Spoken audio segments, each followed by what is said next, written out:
This episode of the Nerf Herder Council is brought to you by Audible.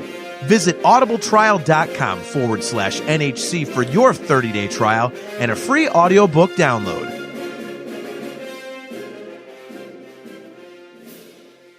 Hi, this is Joseph Williams, son of John Williams, and you are watching the Nerf Herder Council. Why, you stuck-up, half-witted, scruffy-looking Nerf herder! You can't use that word. Only we can use that word.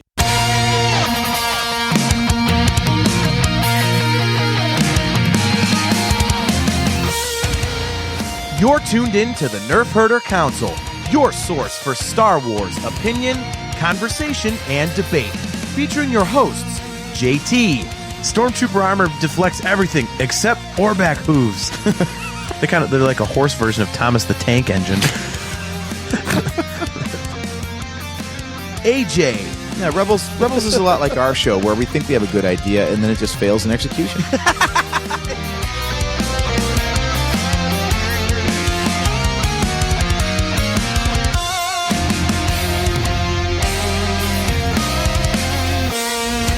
On this episode of the Nerf Herder Council, we're celebrating Christmas in style with a lot of gore, a lot of cheese, and Santa Claus kicking ass and taking names. We're reviewing the Christmas horror comedy Violent Night. This is the Nerf Herder Council.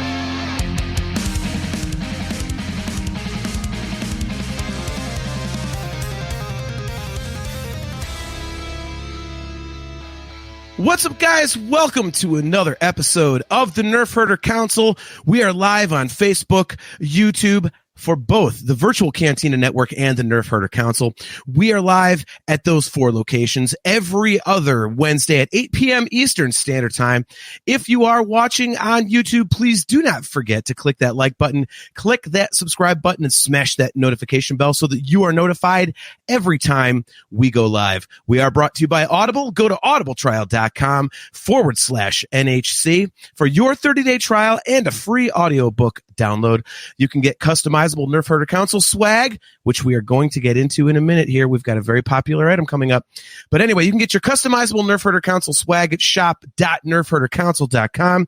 And if you would like to get your own Virtual Cantina Network swag, just go to tpublic.com/user/virtual-cantina. Without further ado, let me bring on my esteemed co-host. He is the Donner to my Blitzen. He is, of course, AJ. What's up, man? How's it going? Hey, man. What's going on? Not great to talk to you, man. Great to talk to you. I'm very much looking forward to this episode. I had never seen the movie that we're going to talk about. So that's awesome. I enjoyed it more than I thought I would. But we also have a chance to bring on a very good friend of ours who is good for a great episode. So before we get to that, we have to address something from the previous show. As you all are aware, if you watched our previous episode, we figured out the names of Chewbacca's extra children that you did not see in the Star Wars Holiday Special. Of course, we are talking about Chewbacca's family, which is Chewbacca, Mala, Itchy, Lumpy, and the ones you don't know about, Rashy, Discharge, and Crappy. Which that also reminds me, the views of the Nerf Herder Council don't necessarily represent those of the Virtual Cantina Network, and there might be some bad language coming up. So, yeah, in case you didn't know, Chewbacca fucks. There's some bad language. Well, on the last episode, we told everybody that we were going to create a shirt for Chewbacca's family, and damn it, we are nothing if not keepers of promises. AJ, this is live thanks to you. You can now get your very own Nerf Herder Council Chewbacca's family t-shirt. So this is fantastic, man. Oh my God. Oh, so just go to shop.nerfherdercouncil.com and you can get your very own Chewy, Mala, Itchy, Lumpy, Rashy, Discharge, and Crappy t-shirts. I am so buying the shit out of my own shirt, dude. Oh my gosh, it's my show and I'm buying my own shirt. If you haven't noticed, it's on sale right now. Every time a shirt goes up, you get it on sale. So it is now the low price of $16 plus shipping and handling. So that is fantastic. Get it now. So do not take that off the screen, because as more people jump into the chat and whatnot, we have to make sure people know about this. So without further ado, let's bring on our special guest co-host. He is the host of Discography Discussion, and for tonight's purposes, he is the host of an awesome horror-themed podcast called Fright Lab. He is our very good friend, Joseph Wren, Discuss Metal Joe. What's going on, man? How are you? Good to see you. John, maybe I wasn't clear when I said we needed to talk about something scary. We needed to talk about something horrifying to celebrate the holiday. And then you send me Violent Night and say, Joe, this is the movie. This is going to be the episode. It's all going to break wide open. Everybody's going to become successful. And what I got was not terrifying.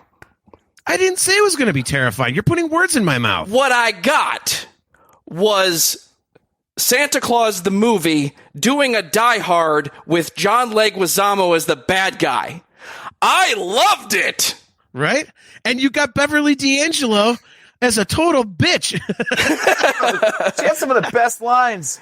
Oh my God. You had moments in this movie, spoilers, that are better than any of the Home Alone sequels.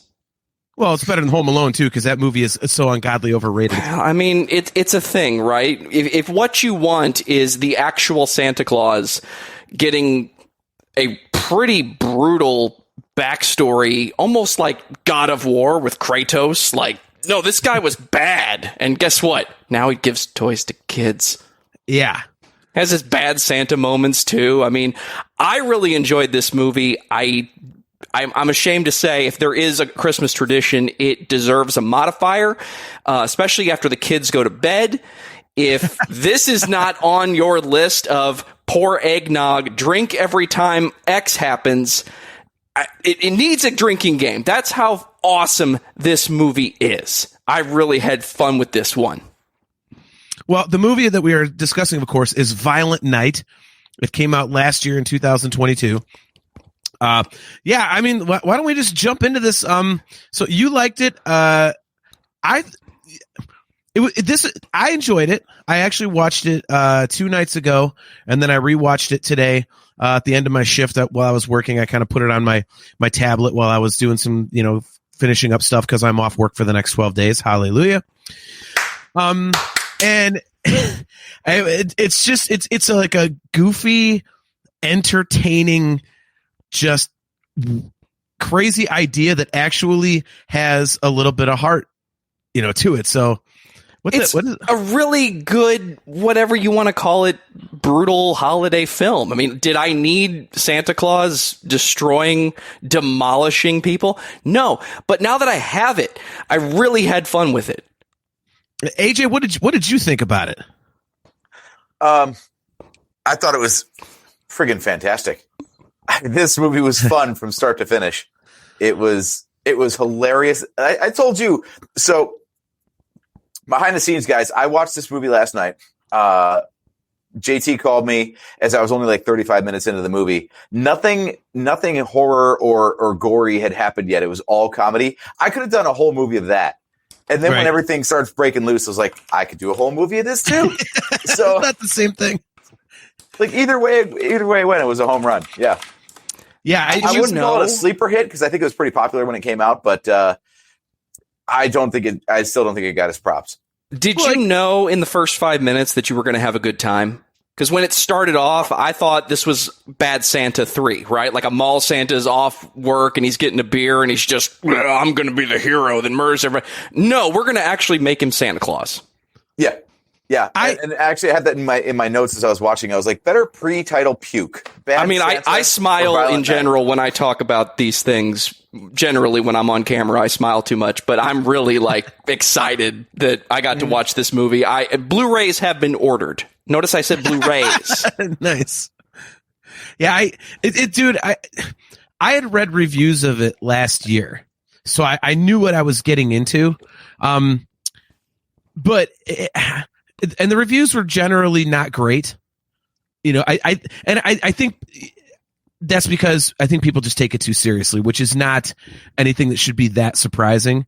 Because I think you get that a lot with movie reviewers. Like I tend to take reviews with a grain of salt. And this one, I was like, well, when I saw what the concept was, I was like, well, what the hell are you expecting here? Like, it's Santa Claus, like, killing bad guys. Like, it's not, friggin' Citizen Kane or something. It's not Miracle on 34th Street. Like, so I went into this. Oddly enough, I didn't watch it last year, and I love gory stuff. So, I went into it knowing what the reviews were. I'm like, I just want to see Santa kicking ass. And I thought that whatever the hell the actor's name is, the guy from Stranger Things, like, I thought he did an awesome Santa Claus, man. It was like the portrayal of Santa Claus in this, first and foremost, was awesome. The bag of presents where it's like you just reach in and, it's like, the magic bag where you just put your hand in there and out comes a present. Like, that was really cool to explain Santa Claus. Like, how does he get down the chimney? He turns into like, this orange, like, fire dust and goes down, like, no big deal. And we'll get to that later because it turns into one of the best movie scenes I think I've ever seen. Might have been the best line, or at least the most laugh out loud moment I had. Spoilers if you haven't seen this movie, but the bag meets an untimely end at some point, and just, no, those are kids' dreams. Yeah, you just burned up kids' dreams. Well, I mean, and later on, with the whole doing the fireplace and stuff. I mean, it was like at the end of the movie, like, you find yourself like, okay, you're rooting for Santa Claus. You got like a Christmassy feeling, but then throughout the journey, it's like, okay, like you said, Joe, it's like a bad Santa type of thing and all that. But Santa had some great lines, and one of the things that I loved was, it did have a holiday feeling. It didn't. I thought they were going to make did you guys think they were going to make Santa like superhuman? Like, he was just like Thanos around everybody? Because that's what I thought. And that was not the case. That was not the case. I didn't think they would go that direction, but I thought it was interesting to amplify the magic that Santa Claus is supposed to have. It's every question you've ever had or every story you've ever been told. Well, how does Santa get down the chimney? How does he get into my house if I don't have a chimney? Unfortunately, that's a thing for some people. Then you have, I don't have a chimney. How's he going to get in? The doors are barred. Everything's secure around here. But it's all the Santa stories. Every movie you've ever seen about Santa Claus, this movie is not afraid to say, yep, and. So it takes this Santa Claus origin story and just makes it go even further backwards. It turns him into some type of, I don't want to say Viking, but some type of medieval warrior that slaughtered people. Yep. And it doesn't totally explain why now you got to fly around giving the kids toys. And he's clearly been having a bad day. Yes. Clearly some bad things have been going on, which we'll talk about a potential sequel later that might be happening. There's some fan casting, some wish list casting that I think would be great if they decided to do this again. Because what's the follow-up? The follow-up is, I'm Santa, ho, ho, ho. Oh, no. All right, let's get the hammer. Let's go do some more. Well, I mean, can we just, like, what, his name was Nicomund when he was like a warrior. I've been called many names. Yeah, they didn't even try to like mask how cheesy it is. Like, what's the hammer's name? Skull Crusher. Yeah. Really? There wasn't even any subtlety to it. It's like, my hammer's Skull Crusher. Like, that was awesome. Feel like that line from Robin Hood, like all family friendly, like too. Like the little girl's like, "Oh, Skull Crusher." Yeah, It's a good name. All right, AJ. So start us off here. Like, generally, like impressions of the movie as a whole, because it was entertaining and stuff. But there is a lot of cheese here, and I thought that for me, it took a bit to get into being likable, because as you meet. Yeah, because I think it's one of those movies like you don't want like the lead characters to survive. When we talked about Nightmare on Elm Street, the remake, like just kill those two assholes. Like this was like that. Like the family, like just die. And I thought it took a minute to get into the part where So what were your impressions of that? Yeah, I'm with you on that. In fact, I was trying to play the game of who dies first. Obviously, Right. you know, the nameless characters are going to be getting off, but you're like, there's no way the whole family is surviving. Someone is going to get killed first. And I was going on the reverse principle of like the least deserving gets killed first. And also the stereotype that Scream calls out and everything else. Like if there's a person of color, they're gone first. Yeah. Like every time. And I was like, oh, well, the nicest person is obviously the mother. So, you know, she's going to get hers, and it's going to be like the crappy dad, the estranged dad who's got to like save the day and save the little girl. And no, I think they swerved everybody on that one, because the trope is like somebody's got to die. And the truth is nobody died. I was surprised. Like they started introducing all these like shitty people. I'm like, okay, all these people deserve to die for one reason or another. I get that. So who gets it first? And the answer is nobody. They shot the boyfriend, right? Yeah, I mean, but it took a while. I mean, it took a while. Right. Oh, that's right. They did kill the actor guy. Yeah. It was a very Knives Out feeling. I don't know if you've seen that movie recently, or even the follow-up Glass Onion, which were both amazing films. Great dialogue-driven. Knives Out, I wrote a song about it. It goes like this. Overrated. Overrated. Where's the button that John hits when he wants to get rid of AJ for a minute? Oh, please. Right? Like no love for Ryan Johnson, huh? Dude, no, okay. 2 second sidebar and then continue your point, Joe, because we're not going to get into that movie. Dude, you could tell that Chris Evans was the guy who was the problem. It wasn't even masked. It was like, okay, so my wife and I are watching it going, okay, well, he's the bad guy. Sure shit, he's the bad guy. I'm like, why is everyone talking about this twist ending and it's so weird? And like, no, he's the guy. You knew like as soon as you met him. So it's not. That's why I have not seen Glass Onion, because I'm like, I don't need to see them fuck it up again. Anyway, so continue. If you made the prediction, John, props to you. I was willing to find out, and yeah, I agree. You could argue it's obvious, but it doesn't have to be that. But this had that same kind of feel of, well, here's another asshole, and here's another asshole, and here's another asshole, to the point where you really hate the family, and it's easy for them to say they're all going to get their comeuppance by the end, but they don't.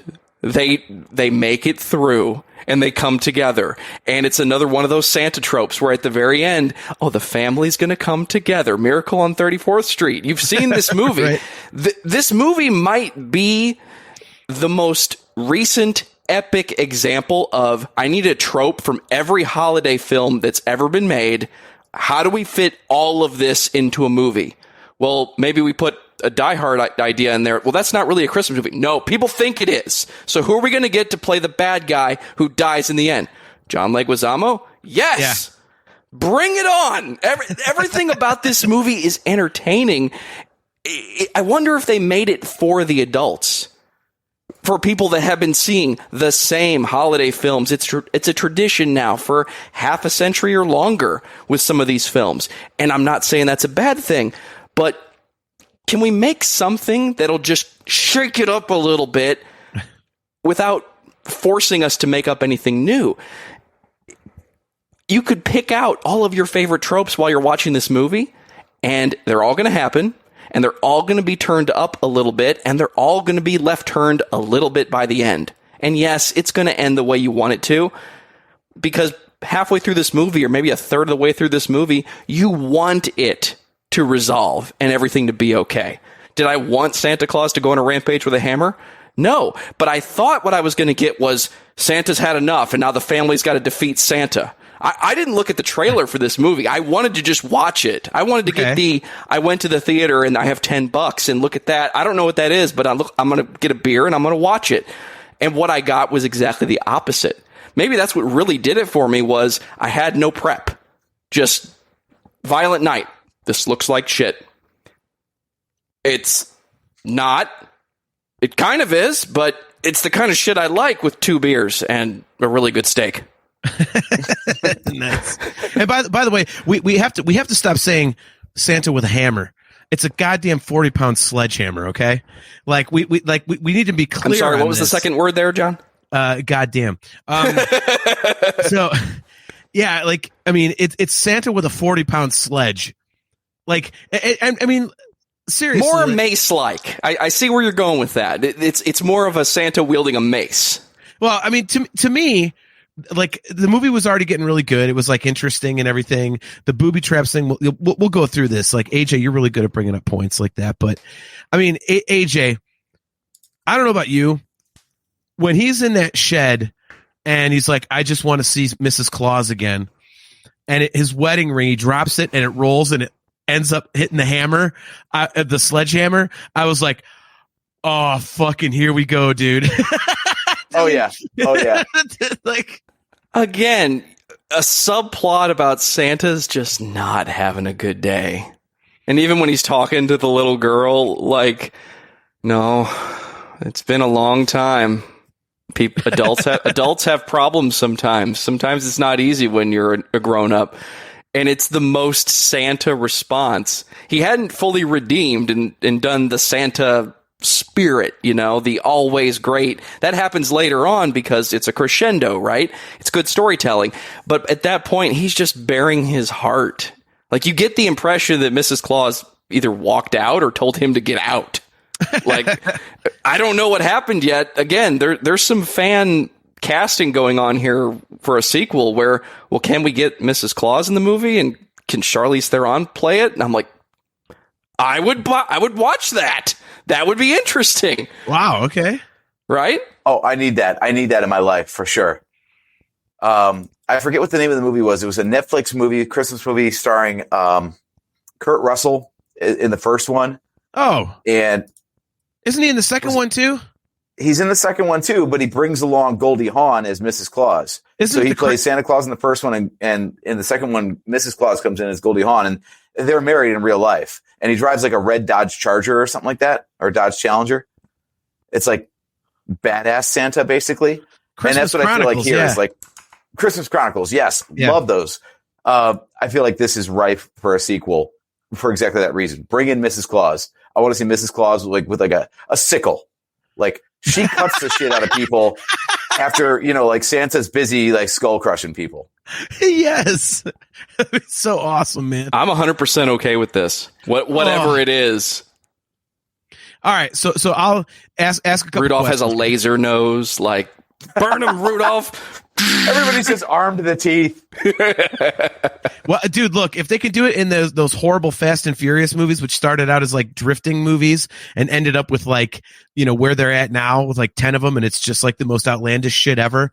Why can't you do it with something like this, which started out outlandish?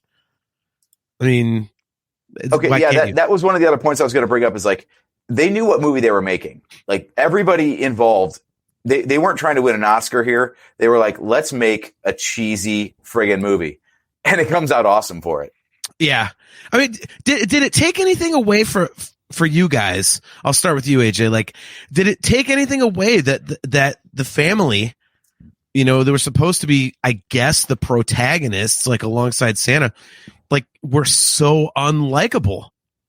That was the only, like, that's why I think at the beginning for me, I was like, well, I'm not rooting for these people. Like, did that affect, like, your enjoyment of it? Like, were you rooting for them all to die and just have, like, Santa and the little girl, like, be the sole survivors or whatever?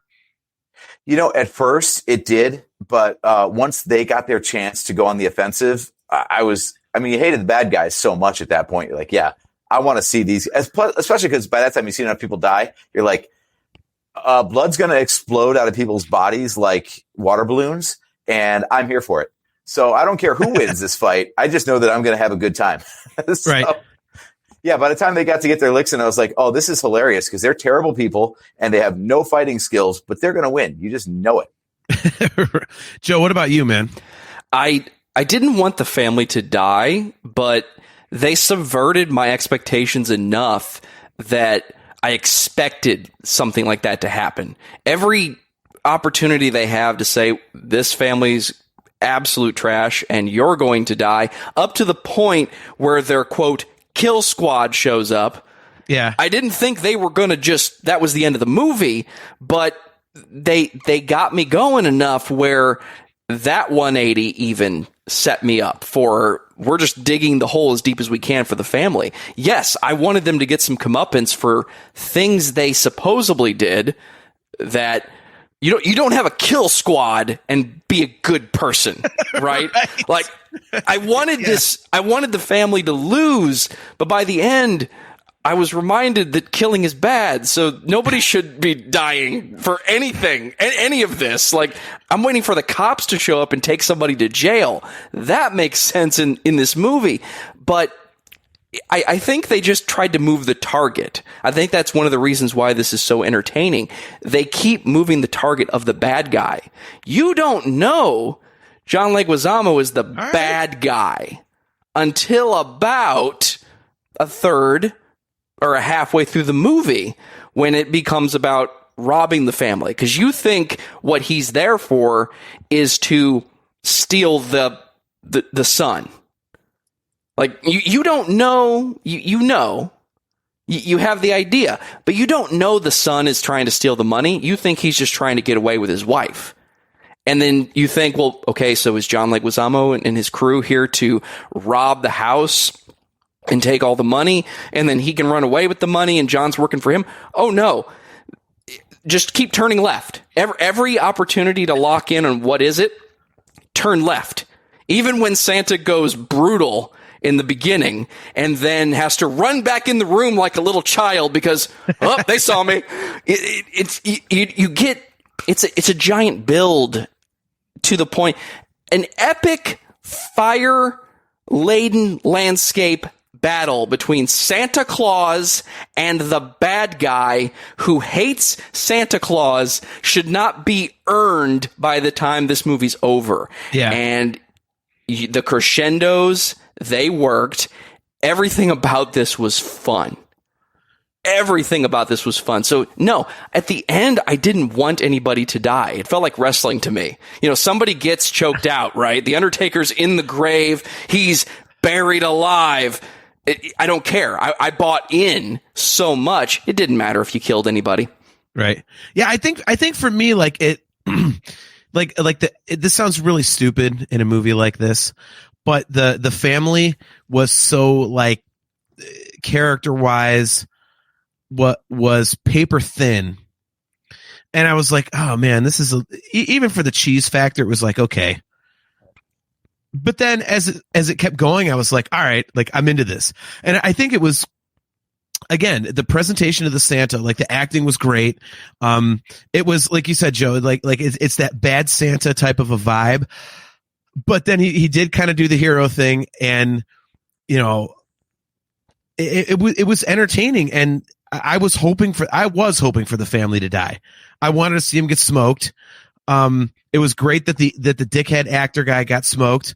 It was very, can we just say it? Like, it was a little bit of Die Hard 2 there, with the kill squad being dressed exactly as the army in Die Hard 2, and then they turned out to be like on the side of the bad guys. Like, so many times during this movie, I was screaming out loud, just quoting Rick and Morty, Die Hard, Die Hard, Die Hard. Like, right. We're getting away with ripping it off, and I don't care. I should care. I don't. Yeah. Okay, yeah, I was going to point that out, actually. I noticed as the movie wore on, I was like, wait a minute, this feels like Die Hard. And then the attic scene, I'm like, wait, this is Home Alone. Like, I think they just seriously just made a list of all the movies that they wanted to call out and do, like, in this style instead. And I, for one, was here for all of it, like, especially the Home Alone stuff. Oh, yeah. The girl is setting all those traps. I'm like, oh, yes, let's do this.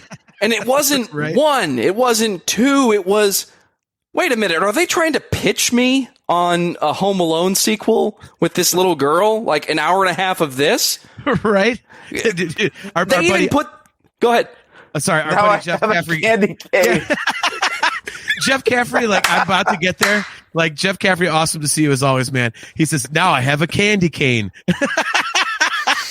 By the way, Jeff, the one thing I'm not wearing right now, I'm actually wearing a Pantera t-shirt with a Santa hat, but I have upstairs the Die Hard sweatshirt, the gray one that just says now I have a machine gun. Ho, ho, ho. I'm playing a gig on Saturday night, and it's an ugly Christmas sweater party. So my ugly Christmas sweater is that with my Santa hat.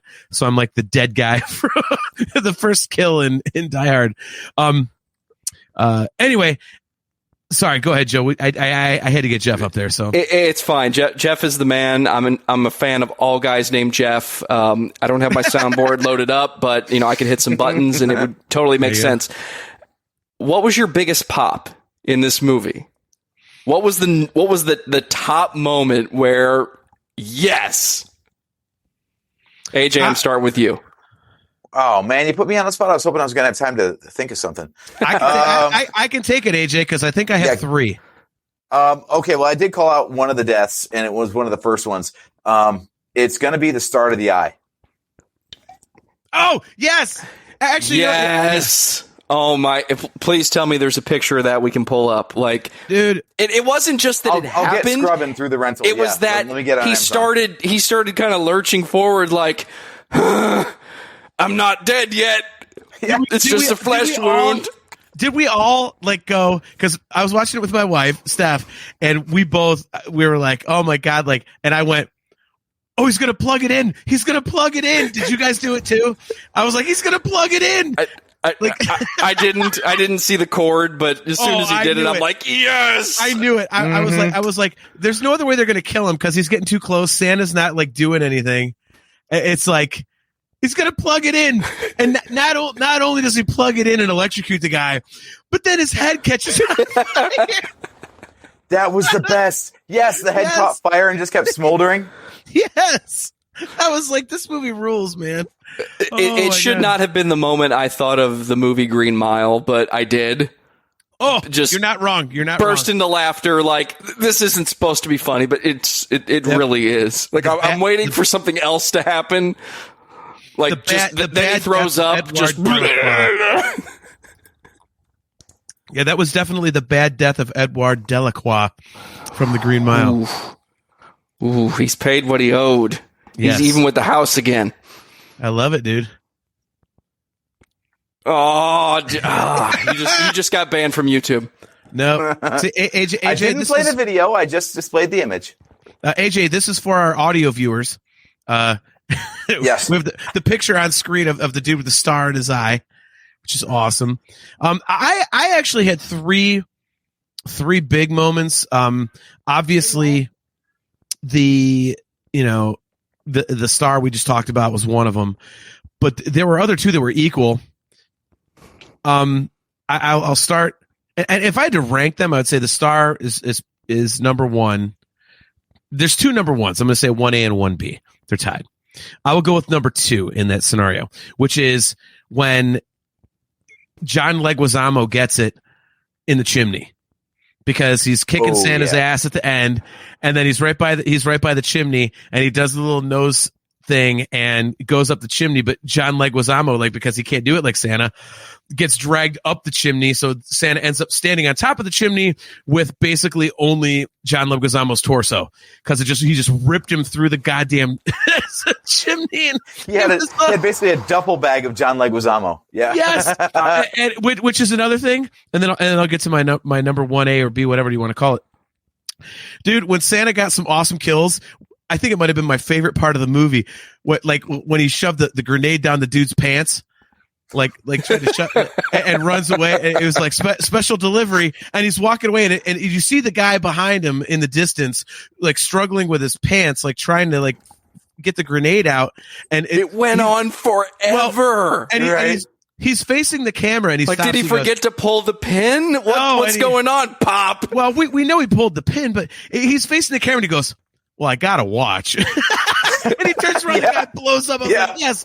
And then the John Leguizamo death. He's standing on top of the chimney. He goes, "Holy shit!" Basically, they gave when Santa, you got the actual Santa Lab. It was ho ho ho. Yes, exactly. Yes. That was my favorite line of the movie. Yes. Whenever he left, he did the ho ho ho. But Santa had reactions to his kills like we would have off screen. Holy shit! It was great. But yeah, the third one for me, the booby trap with the nail on the stair was, and it just kept escalating. No, not the escalation. just the fact that, the little girl had set up booby traps. She was in the attic, and the ladder's there, and there's a giant ass nail, like a 6-inch nail sticking out of one of the rungs of the ladder. And he looks up and he goes, "Hey, little girl, I don't know if you know this or not, but booby traps only work if you hide them." And as he goes to start going up the ladder, they show one of the rungs and it's cut so that, it's going to break when he steps on it. So as he goes up, the step breaks and it goes right in here. It goes in through the bottom, like below his chin and up through his mouth. And he's like, "Oh!" And he's stuck there. And then the other bad guy goes trundling over him to get up there. And she's like, "Whoa!" And he's like, "Whoa!" And it shows like in his mouth, like this. Yeah, he keeps moving and the nail stays in place. Yeah. Yes. Somebody was booking fan fiction of things that Macaulay Culkin never did in Home Alone or Home Alone 2. Fuck yeah, dude. Glue everywhere. Ripping the scalp out. Yep. And the feet get stuck. Then she falls backwards. Then she powers out of it and her hair's missing. "I'm going to get you." And yeah. Yep. I was surprised how long that went on. That scene by itself, the fact that they kept going, and you knew it was a Home Alone thing because they mentioned it. She's seen Home Alone. Now all she wants to do is booby trap and get everybody. No, this is still going on. Like somebody cared to let that happen and have the right timing and not cut away from it to Santa with a hammer going, "Oh, they're still coming to get me." Nope, we're just going to do 3, 4, 5 minutes with these two bad guys trying to get that little girl, and she still won.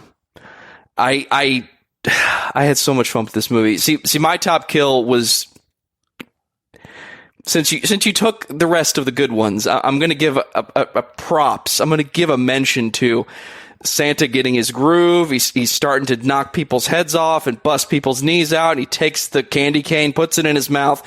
He's getting his power-ups from that. Literally, I think that's like Santa getting a power-up because peppermint, right?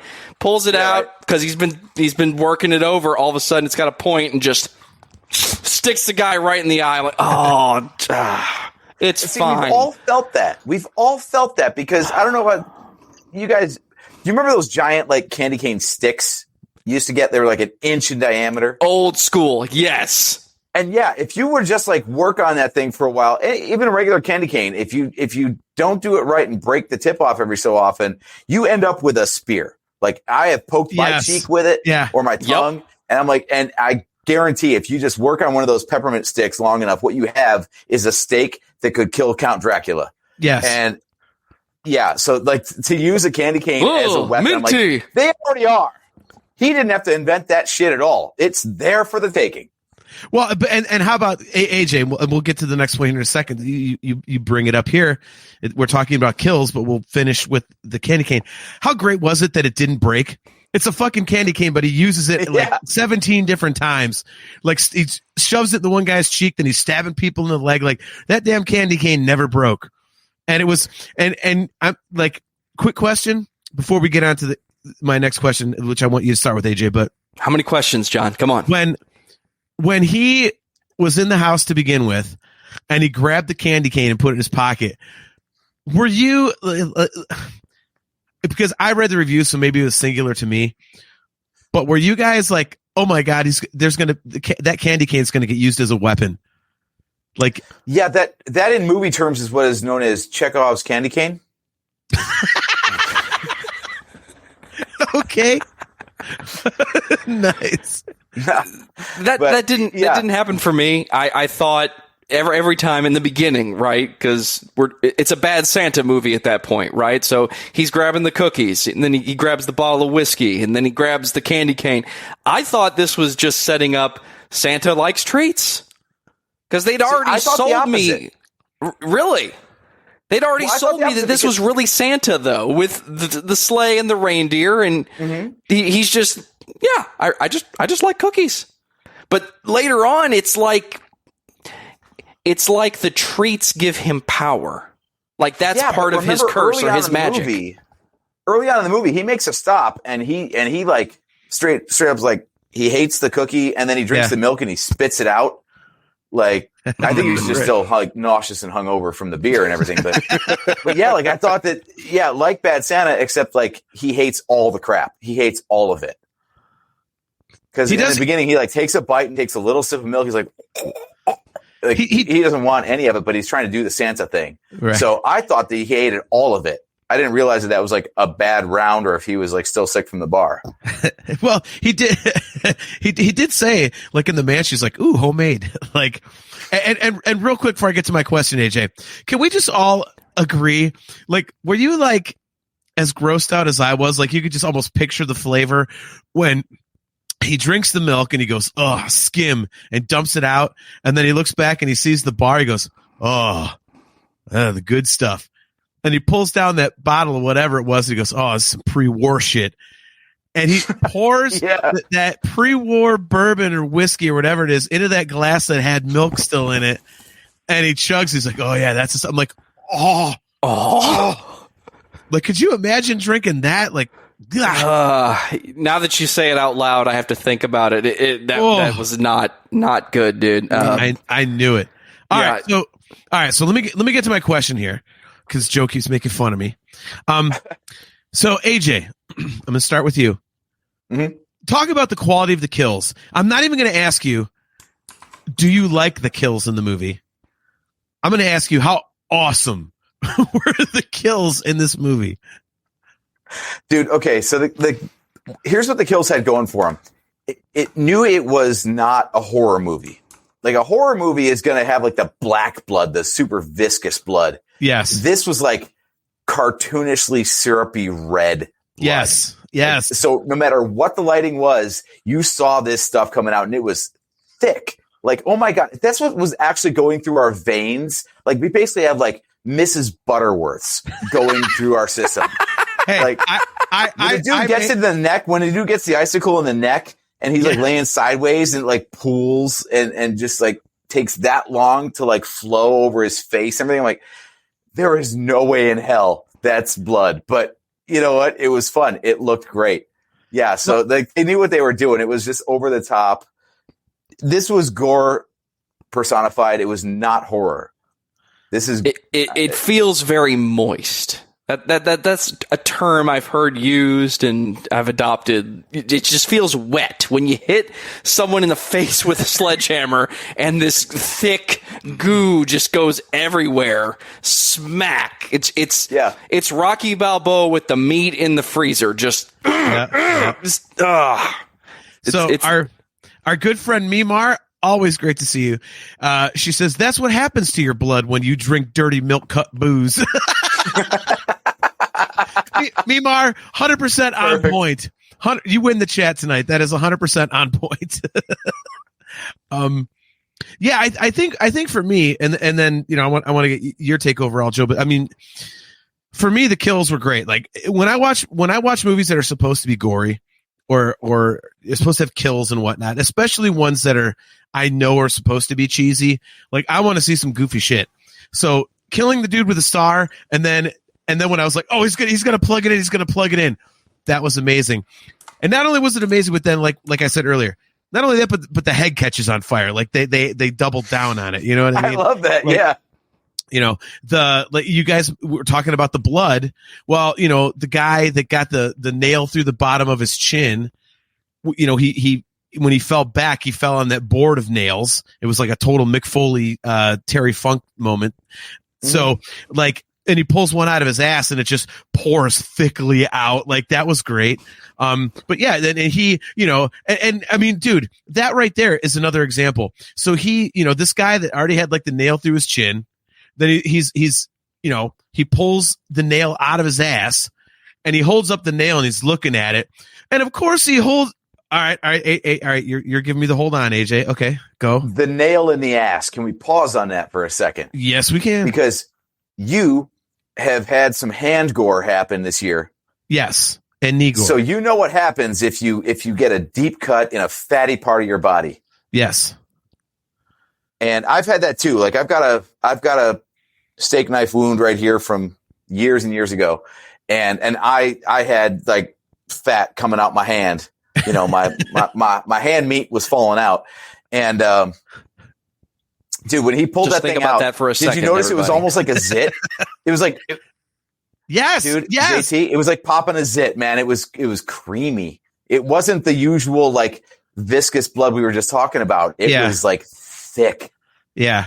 Like ricotta cheese coming out, which is funny because that guy was in shape as hell. Like there's not a lot of fat that's going to fall out of that ass.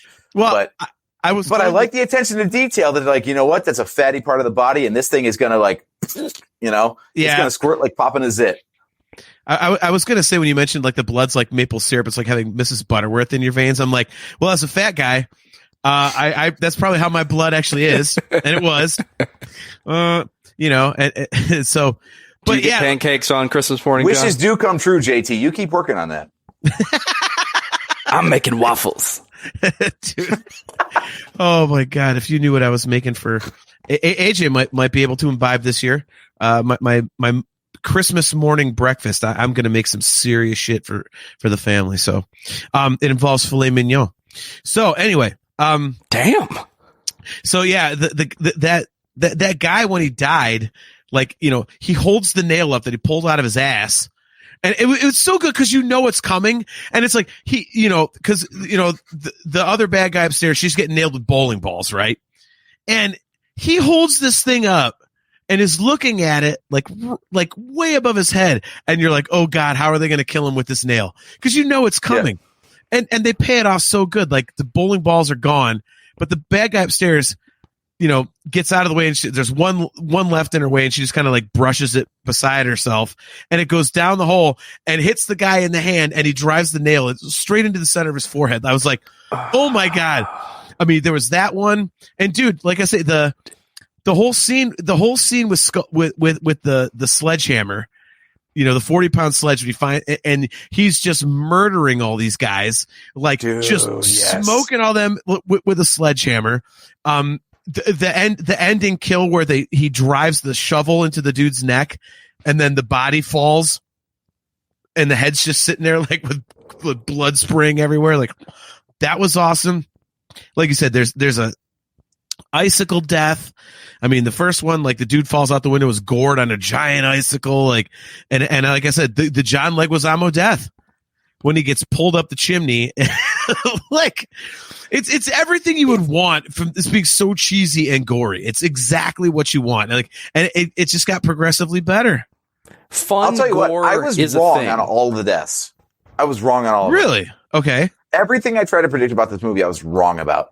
Like, right up to the end scene with the chimney, I was like, okay, you know that Santa, I mean, they totally showed it with the, you know, he's backed up to a chimney. So of course, you know, the chimney's coming into it. I did not think it was going to be part of the death. I thought it was going to be like, he's going to escape because like his hand is, you know, pinned over here. He's got the knife in it. He's stuck there, you know, and I thought he'd be like, and you know, up the chimney he goes, jumps out the top, and then like does some huge like off the top rope kind of pro wrestling move, you know, and like splits the guy in half, or like drives the hammer right through him, you know, something. But I did not think he was going to take Leguizamo through the chimney with him. Yeah, that was outstanding. I haven't seen a wrestling match this good on film since Freddy versus Jason. Because that's what I was thinking the whole time. Well, clearly that's going to come into play, but not like, oh, that's how they're going to end this. No, there's a ladder there. Somebody's going to climb it. Somebody's going to jump. Everything's going to pay off in the end. 1, 2, 3. Yeah, ding, ding, ding. Yeah, right. Right. Here comes Santa Claus. Here comes Santa Claus. It's going to pay off, but it's going to pay off in a fun way. Fun gore is a thing. This is not Hellraiser, where not the chains with the hooks and the pulling and the stretching and the meh. This is Tucker and Dale versus evil, right? Yeah, this is fun. Okay. Yeah, terrible things are happening, or like Zombieland, where this is terrible. But I'm having fun. Like, my popcorn is nearly empty. The beer has been refilled 2 or 3 times. Give me another year. When we revisit this next year, we're going to have a Violent Night drinking game. I feel like that's a thing that needs to exist. Anyway, Joe. I mean, come on. You got the Fright Lab podcast. What do you call this? This isn't horror. This is fun gore. is what this is. This is popcorn gore. This is, it's B movie after midnight. This is just a popcorn movie. It's about the serious parody of other films you've seen. Like I said earlier, somebody just said, throw a Die Hard in there. Okay. Throw in Santa Claus the movie, throw in every trope that's ever existed. Anything that has ever been in the Santa Claus universe, I want it in this movie. Adapt it, do what you got to do, make it fun. This keeps the tradition of the holiday scary movie going, but it's not scary. It's your Lethal Weapon. Yeah, the movie came out in December, but it's not. Yeah. It's not supposed to be holiday, except this one is. So we're innovating. We're creating a new genre of movie. Because what's the next film? I know there's a character, the burglars, right? They all have code names around the holidays. But the whole time I'm watching this, thinking there was that Krampus movie a few years ago. Like, so is the sequel to this Violent Night 2, Krampus Returns? Like, what is this? Let's just keep going with other holiday-themed characters. Well, they killed Krampus. And I would just like to say that he was my favorite bad guy. Because he was, dude, when he made them open the presents, and he was like, oh, Granny hates it. It was like the most awkward thing. Like, I was like, this is, like, this movie just, like, it...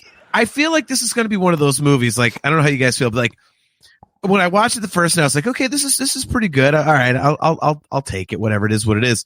Then when I did my rewatch today, I was like, okay, this is actually, all right. I liked it more. I was like, God damn it, this is going to be another one of those movies of mine where every time I watch it, I catch a little stupid something and it's going to be in my Christmas playlist, like to the point, like.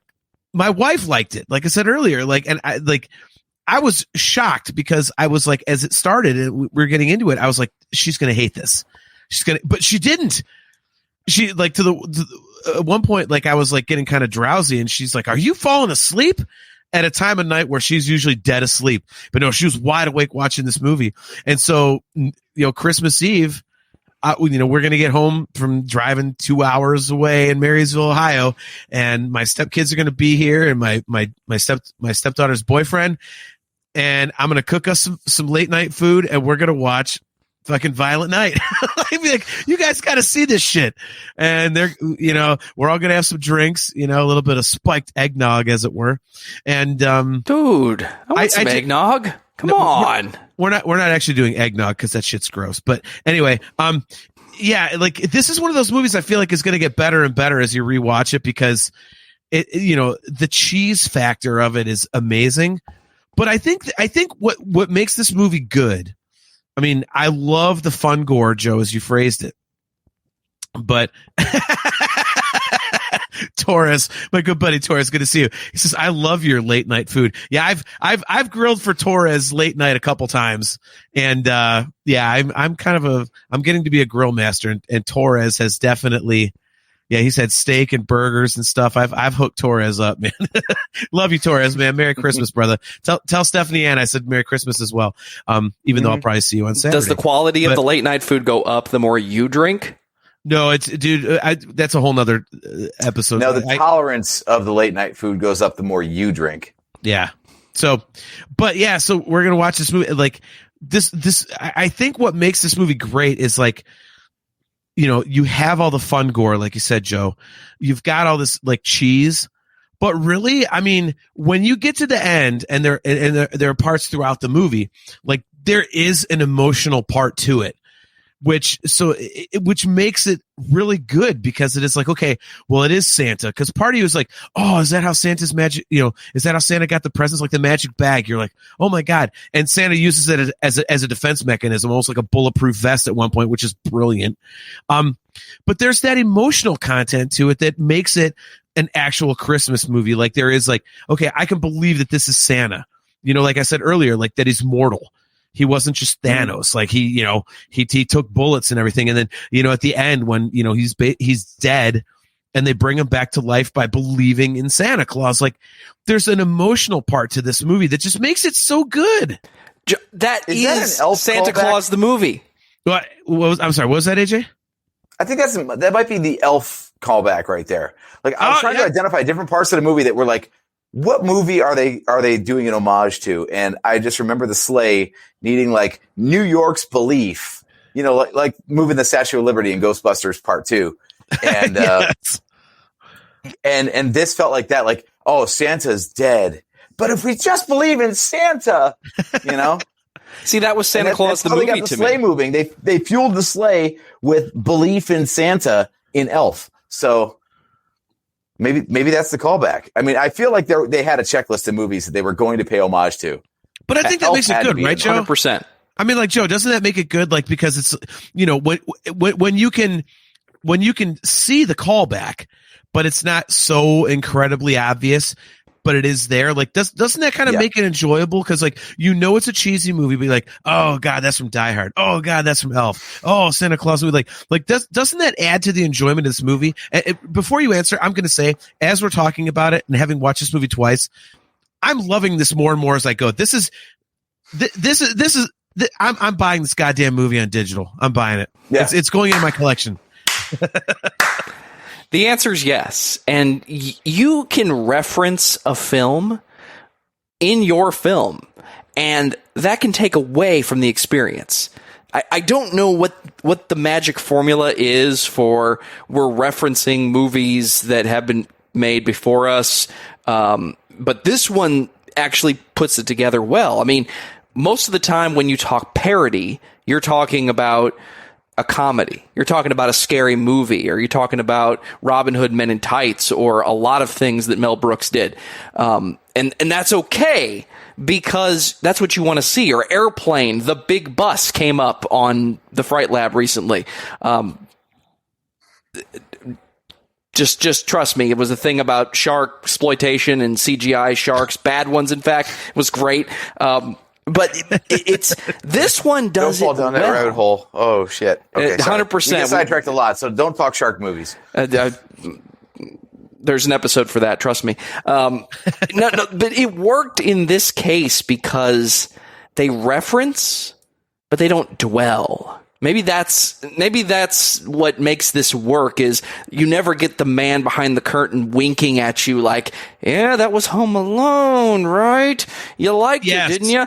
Yep. Even at the very end, when yes, he wins the fight, but is Santa really going to die? Well, of course not. It's a movie about Santa Claus. He's not going to die. He has magic. Right when they start going around the corner and somebody actually says, I think, maybe I imagined it. But if we believe, that took me back to Santa Claus the movie. Like the little girl at the end, Santa tries to stop the guy from stealing the money because he's pretending to be a real human again. And just, no, you all have to believe in Santa. And then he wakes back up. It's like, that's what that did for me. Now, you mentioned Elf. The references in this movie, or the parody of this movie, makes it work because it's not trying to be serious, but they let and I apologize, I don't know his name off the top of my head, but they let the guy act, even though it's a campy late night movie. They let him. The guy act. who played Santa. Yes. Oh yeah. David. Yeah, David something. The Stranger Things guy, Hellboy. Yeah, right. The Russian David guy in Harbour. Black Widow. David Harbour. Hey. Hellboy is Ron Perlman. I agree And with also you. David Harbour. I agree But with you. I have not seen the David Harbour version, so I hear it's not good, but I actually haven't I either. mean, But I think Ron this one Perlman works won't- because they let it be what JT, it was. we got to watch Hellboy for the show. The newest one? All of them. Oh, okay. I've only seen the first one. Whatever the hell, the sequel. I did not see that one in the Ron Perlman universe, and I didn't see the David Hellman's Man. Yes, Hellboy 2, The Golden Shower. Yes. That's really gross. That's really gross.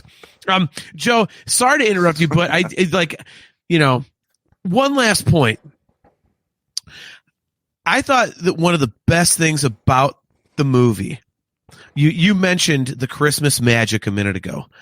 I absolutely loved how they didn't try to, and God, I hate to use this example because I don't mind it in Star Wars.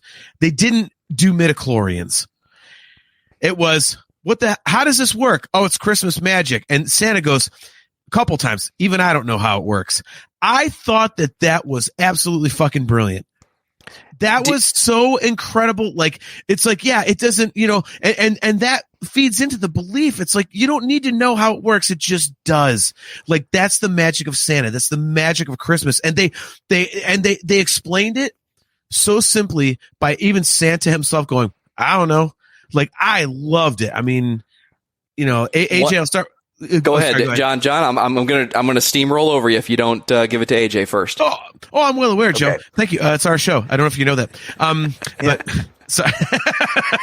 See, Joe, you're on the right. Okay, that means that you're like added to the show. We're over here on the left, where the important people go. You get that, right? Oh, snap! Okay. Anyway. Oh, I love you, Joe. No. I love that you put up with this bullshit, Joe. You're so much of a better podcaster, and you have so much smarter things to say than we do. 100% agree. No, I am right. I'm right there with you on that point, though, JT. Like this idea that like, do we need all the answers? No. Do we have all the answers? We could, but. Do you care? No. If I can get like a little bit like between two ferns for a second, it's like it didn't matter. It didn't matter to the story. You didn't need to know how Santa worked. So they didn't bother trying. They're just like, look, Santa works. Whatever needs to happen for the story happens. And we're not going to waste time explaining it. Yeah. End of story. Right there. Joe, or you already know how Santa works because you've seen these movies before. One of the standout moments in all Christmas films or Santa Claus films, I think there is a distinction to be made, is that line from the Santa Claus, where he's going out for the first time and they bring out the elder, I call him the Merlin elf because he's got the giant beard that's being carried by the other two. And he's like, there's so much to do. How could I possibly get it done before sunrise? And dude looks at him and says, think of the night as being without time. It will be until you're done.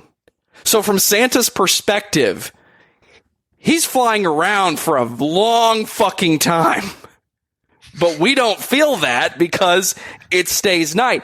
There was a moment where she says, so how does it work? He goes, I don't even know how it works. Where I'm thinking, as long as this movie doesn't rise the sun, that's my callback to that line from I saw when probably the first time when I was 7 or 8. Like that line of, as long as Santa's not done with his work, it remains nighttime. Like I kept waiting for John Leguizamo to say, why the hell isn't the sun coming up? Like I was waiting for that moment to happen. Yeah. And again, that's the Christmas magic, right? You've already seen these movies. We don't need to explain it.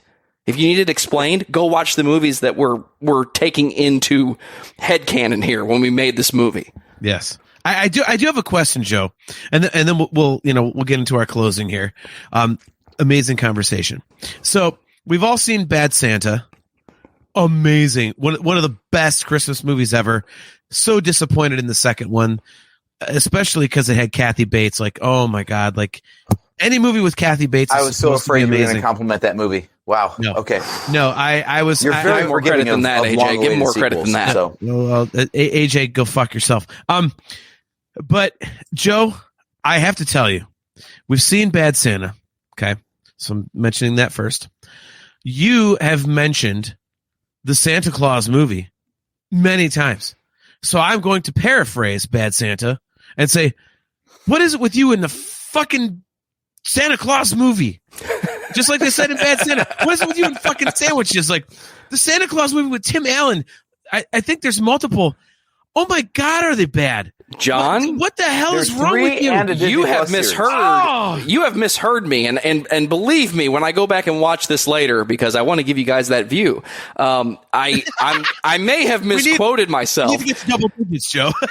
What I said was Santa Claus the movie, not the Santa Claus. I mentioned it once or twice because yes, there's a couple references in there, but when I'm talking about Santa Claus the movie, I'm talking about the big one from the 80s, which did the whole Santa Claus is a man who makes toys, who drives around his sleigh with his reindeer, and he becomes Santa because the elves are like, you are a kind person, and we're going to do a long montage of how we build toys, and at some point there's going to be a breakdown of the machinery. What's with that movie? I don't even know why people love that movie as much. I'm a Rankin Bass guy. If I'm sitting down and watching Christmas movies, it's Rankin Bass and Charlie Brown. I just know that well, like when you mentioned what movie you're actually talking about, I made a face like, what the hell? And then I look over at AJ's going, huh? Like we both are like, the fuck? I can't take these guys anywhere. I can't even come on their show. Oh my God. All right. So Fine. All right. So here's what we're going to do. We're going to give our final thoughts on Joe turning his lights off. We're going to give our final thoughts on the movie. And then Joe, I am going to put you in the green room so AJ and I can close up the show, but please stay on camera. So when we are done, we can talk a little bit after we are done with the show. Because AJ and I have some holiday messages to give to our friends and listeners. I like the green room. It's almost green. like you did an Irish goodbye last time you were on a stream with me. On the Me? Virtual Cantina Network. Am I guilty of that? Maybe if we were watching Indiana Jones 5. What the? Huh? I'm really confused. What's an Irish goodbye? You just leave. You don't say you're leaving. You just yeah. Well, dude, I'm trying to be professional here, but as professional as we get anyway. You're talking about Violent Night, John. How professional can you be? And I am one of the two hosts of the Nerf Herder Council. Professional and Nerf Herder Council have never been, those words have never been uttered in the same sentence ever. Unless it's the Nerf Herder Council. Holy shit, are they not professional? So, anyway. All right. So, final thoughts on Violent Night. I will go first. As I said earlier, the rewatch that I did, I'm like, okay, this is cooler. And now talking about it with you guys, I'm like, there's a lot of really great stuff here, man. Like, it's a deeper movie than I thought. It sounds stupid to say that this movie is deep, but there's a lot to like unpack. It's like, and there's more to it than, you would think. So if you watch it a few times, you get more and more out of it. And for me, this is going to be on my Christmas playlist. Every year I have to watch A Christmas Story, which no matter what anyone says is the greatest Christmas movie ever made. Anyone says different, in my mind, is wrong. The sequel, Joe, I'm going to dump you and I'm not even going to let you back in the show. The sequel is awesome. I watched them back to back today while I was working. And it hits all the emotional, stuff like that. Christmas Vacation is probably the single most overrated movie in history. This one for me will be on a rewatch list. I feel like, especially if you're going to go through like a Christmas playlist with family, like, oh, let's watch A Christmas Story. Let's watch the sequel. Let's watch Bad Santa. Cause that to me is almost a perfect Christmas movie. Cause Bad Santa is just amazing. And that movie, in fact, AJ, next year we're doing a Bad Santa show. Because we have to give love to that movie because I love how so many people hate it. It's so dark. It's so dark. That's why it's funny, dude. All right. You know what, AJ, you rolled your eyes too many times. All righty, Joe, it's me and you. I've about had it with AJ. Hey, guess what? I got the power too. I was rolling my eyes at the people who roll their eyes at Bad Santa. Oh, okay. All right. Well, I'm glad you clarified. So nice dissolve. So anyways, this for me, our audio viewers are going to get all of these references. Yeah. So for me, this is going to be eminently rewatchable because there's always something extra, and it's just there's more to it than just gore, and it does have some Christmas spirit to it. It wasn't just making fun of Christmas movies. It actually does have the spirit of a Christmas movie. So for me, I'm in. I was pleasantly surprised by this movie, and I think I'm going to enjoy it more and more as time goes on. So moving over on the screen, AJ, you are up next. Final thoughts on Violent Night. You know, I'm going to piggyback pretty much everything you said there. I was actually surprised at multiple points throughout the movie about how, you know, at some points you're in for the humor. At some points you're in for the gory deaths because that's just hilarious and awesome. And they take these weird pauses. By the way, the two guys who are on the screen right now are both chugging shit right now, so it's awesome. They're like, hold on a second, he's going solo because we got a drink. Anyway, that wasn't it. I was trying to give you the. Oh my Lord. Anyway, but you took the opportunity to. Anyway, it's my show now. No, you're absolutely right though. The Christmas spirit is alive in this one. Yeah, right. The Christmas spirit is alive in this one, which is a weird thing. Like every time Santa was in danger or the kid was in danger, like when he got shot after he beat John Leguizamo, and I don't remember the character's name, and I don't think we need to know the character's name, but like he's triumphant on the chimney, and then like he gets gut shot a bunch of times. Like, you can't kill Santa. Joe, bring that guy back up when you get on Solo. Come here. When you get on Solo. All right, AJ, keep going. Sorry. I get distracted by dogs. I mean, 4 legs over 2 every time. AJ and I will forever get distracted by dogs. This movie did the weird thing of being like funny and gory, which was entertaining, and also heartfelt at the same time. Like the fact that I checked all the boxes, I expected to see something that was just going to be a gore fest and just a cheesy B movie. But the fact that I actually like felt something, especially for Santa, like credit to David Harbour, man.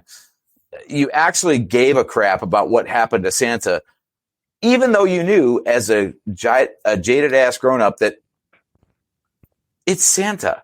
It's a cheesy Christmas movie. We shouldn't care. We're just waiting for the blood to flow. And yet they actually like made Santa like a sympathetic character. And so you ended up rooting for him. Like he was the John McClane of the movie. That was the whole template. It was Die Hard, but it was Santa. But you also thought there might be a chance that he doesn't make it out of here. And that part was incredible until they did the whole 11th hour save, because it's Christmas and you got to believe in Santa. And so quick question. Don't you think that that's like the whole point of this is like, it kind of makes you feel like a kid again? Like the whole basically the whole basis of the movie is believe in Santa. Didn't it make you believe in Santa again? Didn't it make you feel like a kid? Like, yeah, like that's like, the Santa that I want. Like, yeah, that's my Santa. Like, I believe in Santa. Like, did it give you that feeling? Cause it gave it to me. Yeah. Cause how many times was Santa down and out? And, I forget the girl's name, but she was like, I believe in you. And Trudy. That fueled him up. And then the fact that he responded to Trudy. her walkie-talkie message. Yeah. Sorry, Joe. What was the name? Trudy. Yes, that's right. Which I swear to God must absolutely have been a callback, right? To what? 80s show? The 80s sitcom. Yeah. And Mrs. Garrett. Yeah. Come on. I'm feeding you all the clues here. Well, I can't remember the name of the damn show, but I know exactly what you're talking about. It's God damn it. It's with Joe and tongue. Come on. It is on the tip of my tongue. It's oh God damn it. It's okay. I don't remember it either. That's why I was hoping you had it. You're not talking about Small Wonder, are you? No, it's with Joe and Blair. No. Joe and Blair and Trudy. It's oh man. Boy, we suck. My God. That's okay. Anyways. All right. Anyway, they picked each other up. Right? Like the girl had to have like, apparently that's called the facts of life. And facts of life. There we go. Yeah. But anyway, yeah. So Trudy rallied Santa. Santa rallied Trudy. Like, Santa, help me. It was ridiculous and terrible, and terrible in all the best ways. Yes. Like it's a B movie through and through and through. Mimar's calling us out. You are on the internet. Mimar, you fucking rule, man. I hope you have the best Christmas ever. Right. All right. So, Joe, I'm going to put you in solo, but only if you bring somebody else back on camera. I told you to do this. I mean, if you really want me, you really want to wake this up, John? Yes. Okay, so for our audio viewers, Joe has his dog there, and if Joe's going to do his final thoughts, we have to have the dog on camera because we are huge dog people. And AJ, can we just talk about? Oh my goodness! Look how cute. Right. All right, Joe. Before you, your as we final love thoughts. to say. Oh, she's Look, asleep. Yeah. Oh, Jack guy. All right. What breed? Because she's asleep. Good evening. Oh, she's a little beagle Jack Russell mix. She's adorable. I have a beagle mix in the room with me as we speak. So I'm the one that has to have the dog on camera, and John doesn't have to. I see how it works. Valley is asleep. Okay. I'm sorry. Love Valley. She is named after Dante Glewfingers Lavelli of the Cleveland Browns, which, by the way, Joe, you haven't said shit about the Browns lately because you are wrong. So there. Now give your final thoughts on the movie, Joe. And your dog is adorable and we love her. Have you ever been wrong for saying nothing? Really, John? Is that where you're going to stand on this hill? Look, to quote Borat, eat my crumb. All right. Final thoughts on Violent Night. Here's Joseph the thing Wren, about Violent Night. Joe. Have you, listener, I'm talking to you. Good evening. Audio viewer. You're having a great time listening to this conversation about this very campy and very awesome Christmas-themed horror movie. I have a question.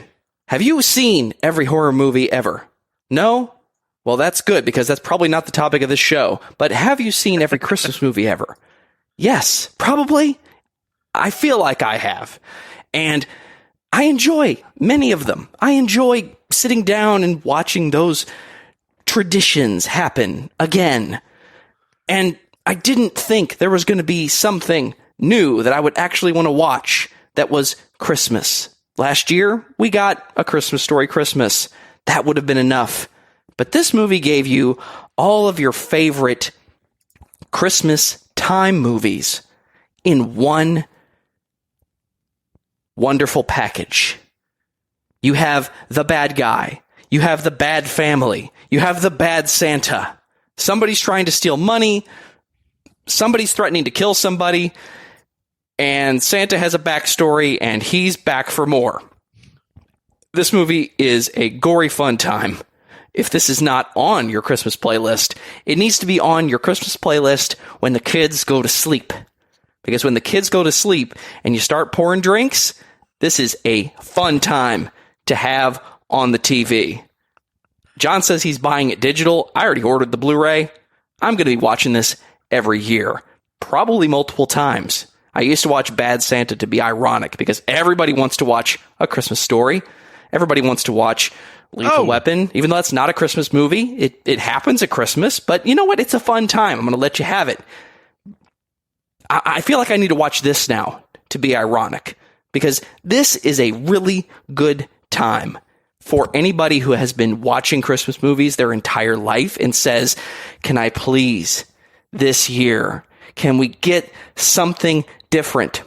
I'm not going to give you something different, but I am going to give you something that takes what you love about Christmas movies and packages it a little bit differently, makes a fun, bloody, disgusting time for you and your friends. Enjoy this movie. I enjoy it. John enjoys it. AJ enjoys it. And before I get banned, I need to say that nothing about space whales. Yeah, let's not. Let's not do that. Well, I don't think we can phrase it any better, AJ. This is, I think we all agree, this is a very fun, goofy Christmas movie. I think it sits perfectly alongside of a bunch of other Christmas movies you like. It adds to the Christmas movie genre. And it's a blast, man. It's a blast. And it has that Christmas heart, has that Christmas spirit, but it also has a shitload of blood and guts and people dying by candy cane, rusty nail, icicles, and Christmas tree topper stars to the face, and their head catching on fire.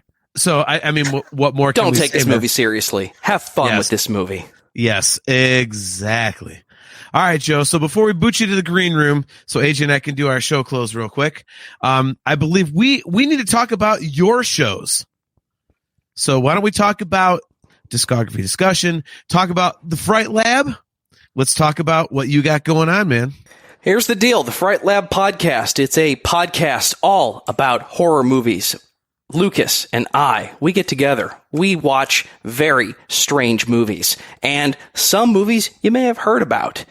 And we take those movies all the way down to where the topics can be very dark, and sometimes there's some real life connotations to that. You know, Lucas talks about horror cinema verite. We talk about Hellraiser. Is Super Deep actually super deep? These are just pieces of what is a fastly growing catalog of horror movie podcasts. So if you want to listen to the Fright Lab, you can find it everywhere you listen to podcasts and at frightlabpodcast.com. Discography discussion, discussmetal.com. That's where you find all the podcasts we are creating about your favorite bands, my favorite bands. We talk about heavy metal topics. Discuss Metal made an appearance at a local off-Broadway venue last week where we got to talk to some of the longest running punk bands in my local town, and that's going to be coming out very soon. John, I hope you approve of what we have going on and what we have coming down the pipeline. I love saying pipeline. It just sounds like gas and can go boom. Like this movie, Violent Night, goes boom into your playlist. FrightLabPodcast.com. I love it, Joe. Well, dude, Joe, thank you so very much for coming onto the show. Thank you very much for having me on your show many times. Thanks for coming back on my show, John, to hopefully talk about Alien very soon. Both of you guys, actually. It's not just a John thing. It's an AJ thing, too. Oh, that movie made me shit my pants as a kid. Holy crap. Perfect. So I can sign you up, sorry, right? Bro. Joe and I might have discussed that, on a phone call. Hey, look, you don't got to, that's fine with me. I've got stories about that movie and Aliens. So yeah, as a little kid, that, like, as our father would say, Joe, that movie chilled my piss. So, yeah. Ooh, God, I'll talk about it all the time. It did a pile on that vinegar too. I tell you what, asshole. As long as we can mention the fact that Alien Isolation is about as close as you could ever get to being in that movie, and that's why I couldn't finish that goddamn game. Save it for the show, John. Listen, dickhead, that's called a tease. Anyways, can we get a video of that?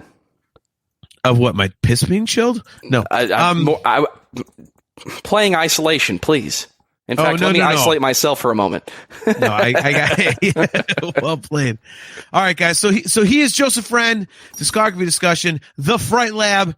Joe, as always, man, you are an amazing friend. You have fixed my internet more times than I can count, but you are a gentleman and a scholar. We appreciate you coming on, man, and we'll see you real soon. Thanks for having me. I'm going to go hide in the green room. Ooh. All right, brother. So there he goes. Our very good friend, Joseph Wren. Obviously, we got a few thoughts to give here at the end of the year. This is our last show of 2023. Yet another year of the Nerf Herder Council. Yes. I will say our last scheduled show. Okay. I feel like I'm going to be very bored because I am taking the next week off of work, and there's a lot of time between now and 2024. So if okay, this is great for the audio viewers. If you want to see, like, maybe this Lego set get more progress done on it. For audio viewers, he's talking. He's talking about the Raiders of the Lost Ark Lego set. So you're going to be doing I want to make more progress on that. That sounds like a good use of my time off. Doesn't it sound like that to you, JT? I think it is. I think it is a great use of your time. And now that we're going to call this up here, Joe is in the comments now with Lego battle, and Mimar says yes. Apparently, I'm going to battle Mimar in some sort of like Lego building competition. So stay tuned for that. I don't know what that's going to be, but we're going to figure it out. How the hell do you we're going to battle put it on Legos? Patreon first when we know what that is. You mentioned Patreon, AJ. I mean, do we have one of those? We do. It is patreon.com/NHC podcast. Shortly before we went on live with the stream tonight, actually, as promised on the last show, the announcement of the Chewy's Family t-shirt went live on Patreon with the link to the t-shirt design itself. So if you want the first best goss, the hot goss on NHC podcast on the Nerf Herder console, go to patreon.com/NHC podcast. We will put most of our announcements there. You can also subscribe to us on Patreon and get a shout out on this channel. The guy who was just on here, actually, Joseph Wren, $3 level. He gets a shout out, of course. And he also gets early audio, instead of Sundays, he gets it on Fridays. And, we also have a $1, which doesn't get you a shout out because we don't like you that much, but you do get the early audio. So, if you want early audio, just pay us $1 a month. $1 a month gets you your audio version of this podcast 2 days early. If you want to shout out on the air, like Mark Thrasher, who is a $3 Patreon, and Joseph Wren, thank you for coming on the show tonight, $3 Patreon. There you go. We've got plenty more reward tiers in mind and plenty more shows in mind. We just want to know that people want to see and pay for that stuff because this thing is not actually free for us to make. So we just want to make our money back so we're not losing our asses on this whole thing. That's all we want to do with Patreon. We don't want to be famous. We don't want to be like million subscribers. No silver button on YouTube. We just want to make sure that we can keep bringing this to you without having to go into hock for it. So if you got a couple bucks a month, 'tis the season. Subscribe to Patreon, patreon.com/NHC podcast. You'll get your name on here. You'll get your early audio, and you'll also have a voice in what we do in future shows. I have to admit, I have some ideas. Like I am full disclosure, guys. The whole Patreon thing is a beautiful thing. I'm actually a Patreon subscriber to Chris Mock's amazing podcast, Mocktails from the Cantina. Me, myself, I don't know what I would be able to provide for Patreon. So that's why AJ is handling it. But I have a couple ideas of things that I could do for Patreon. So I'm trying to work out how it would be something I could do in perpetuity. And real quick, before we get out of here, Discuss Metal Joe. Joseph Wren says, correction, AJ, you're going to lose at Lego building. And Mimar says it's going to be a speed build. So there you go. There you go. Yeah, all right. Mimar, I don't like to build sober. You need to, you just need to be more accepting of those of us who like to build freely. Maybe Mimar comes on and like drinks Really? with us. Nice. All right. So before we get out, jeez, oh, Pete's. Wow. All right. Look, tie one on, brother. It was green. It was festive. It's what I had to do.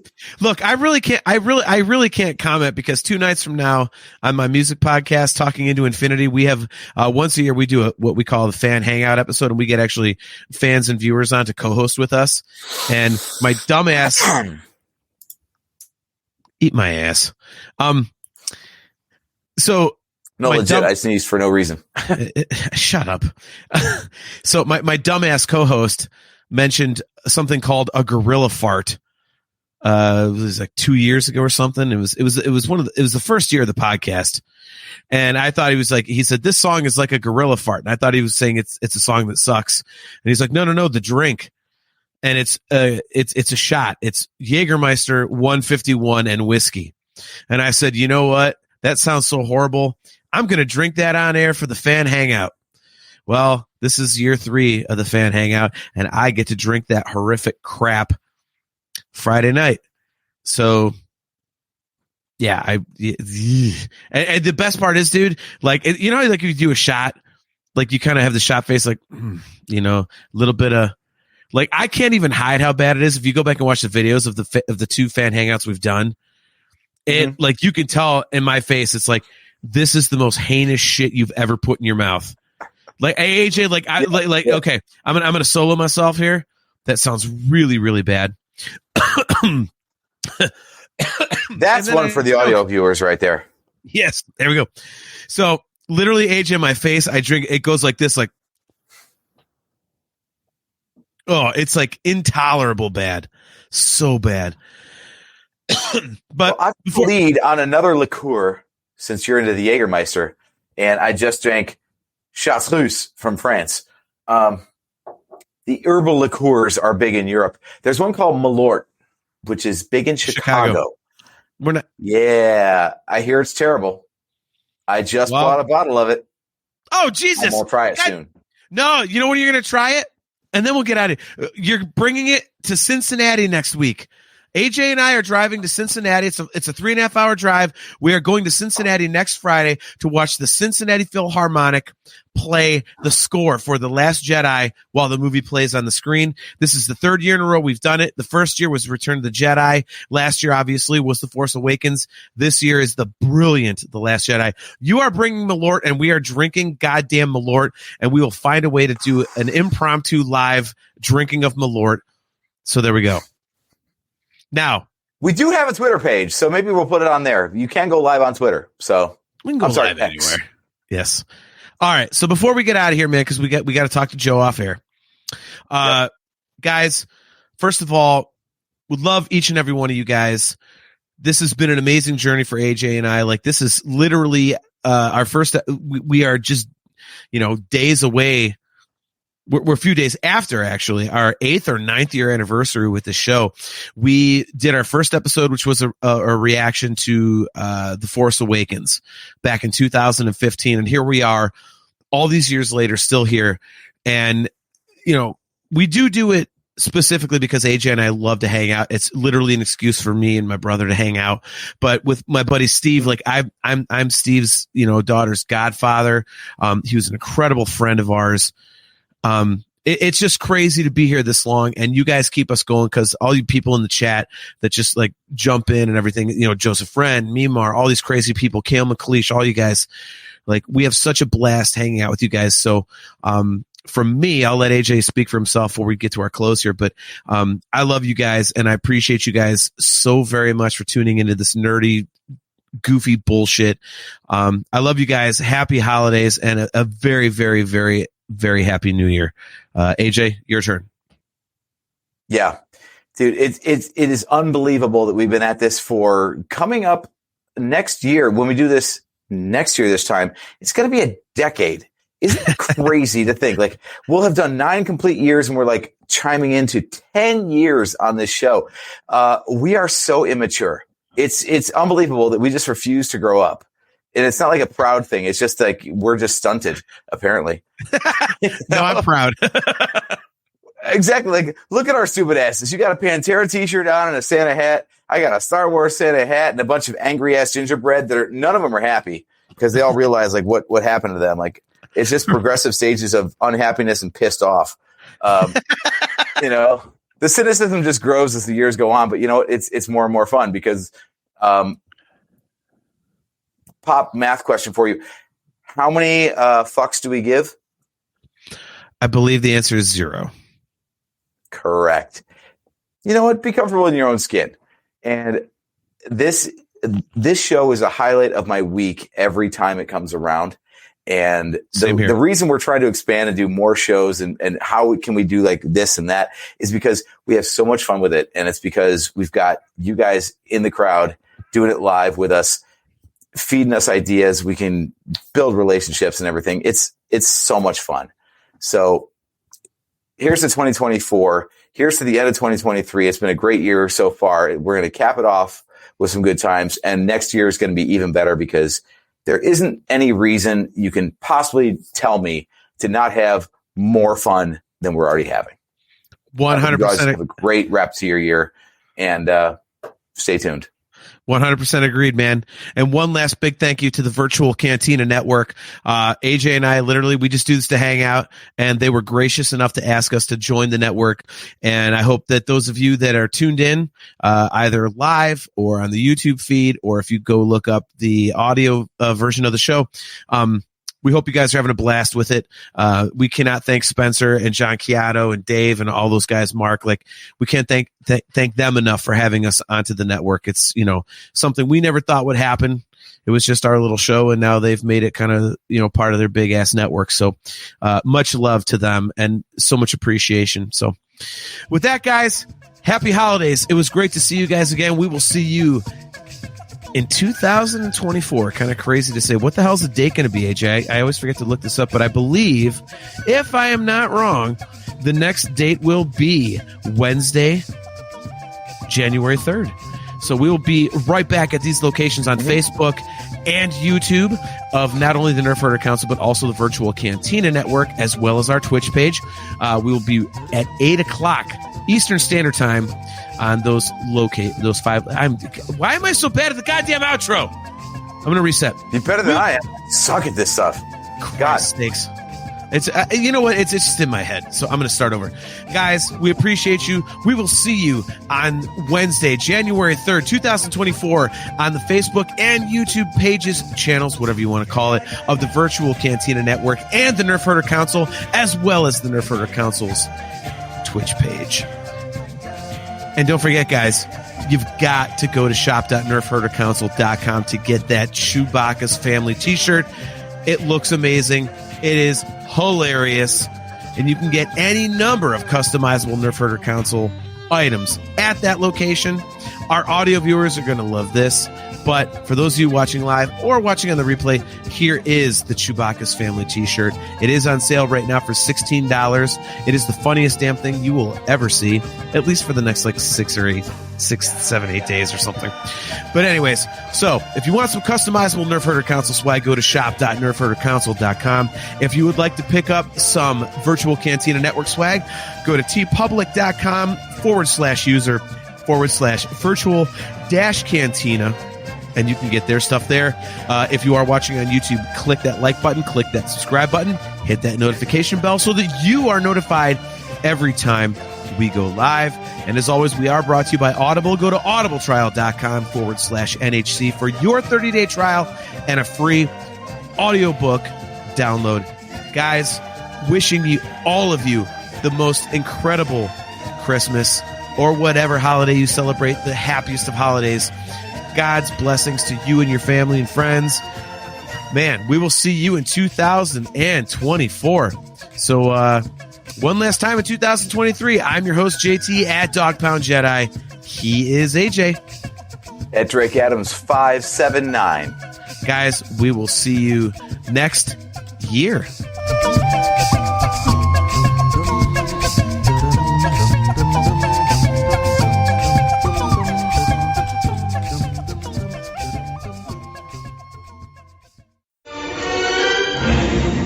Bucket of bolts is never gonna get us past that blockade. This bucket's got a few surprises left in her. Plus, me and Chewie are on it. Ain't that right, Chewie? Hell yeah, you my Nerf herder. You my Nerf herder.